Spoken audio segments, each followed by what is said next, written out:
Subscribe কৰক job information of Assam চেনেলটো আৰু লগতে থকা বেল আইকনটো প্ৰেছ কৰিবলৈ নাপাহৰিব যাতে সকলোখিনি জব আপডেট আপোনালোকে পাই থাকে।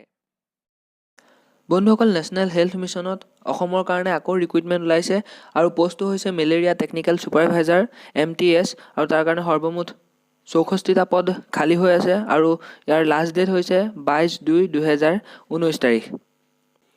আৰু কৈছে যে নেশ্যনেল হেল্থ মিছনৰ আণ্ডাৰত কেৱল অনলাইন এপ্লাই কৰা কেণ্ডিডেটসকলেহে এই পোষ্টটো পাবলৈ সক্ষম হ'ব। তাৰমানে আপোনালোক সকলোৱে ইয়াৰ ৱেবছাইটত গভৰ্ণমেণ্ট ৱেবছাইটত গৈ পেলাই অনলাইনত এপ্লাই কৰিলেহে আচলতে আপোনালোকে এই পদটোৰ কাৰণে সক্ষম হ'ব।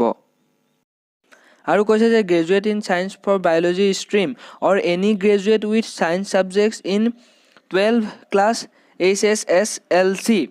In case the above science graduates are unavailable, candidate with graduations in science from the biology stream will be given preference during shortlisting.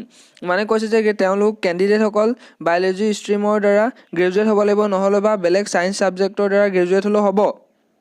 কিন্তু এটা কথা কৈছে যে যোনসকল কেণ্ডিডেটে বায়'লজি ষ্ট্ৰীমৰ দ্বাৰা গ্ৰেজুৱেট হোৱা হ'ব তেওঁলোকক শ্বৰ্ট লিষ্টিঙৰ দ্বাৰা বেছিকৈ প্ৰিফাৰেঞ্চ দিয়া হ'ব বুলি কৈছে। আৰু কৈছে যে candidate with experience in health sector, তেওঁলোকে হেল্থ ছেক্টৰত আগতে কাম কৰা হ'ব লাগিব, মানে তেওঁলোকৰ এক্সপিৰিয়েঞ্চ থকা হ'ব লাগিব বুলি কৈছে। আৰু কৈছে যে candidate should have a valid 2-wheeler driving licence, তেওঁলোকে দুচকীয়া বাহনৰ ভেলিড ড্ৰাইভিং লাইচেঞ্চ থাকিব লাগিব বুলি কৈছে। আৰু এজ 44 বছৰলৈকে সীমাবদ্ধ আৰু পে স্কেল কৈছে 12,000 টকা তেওঁলোকক দিব।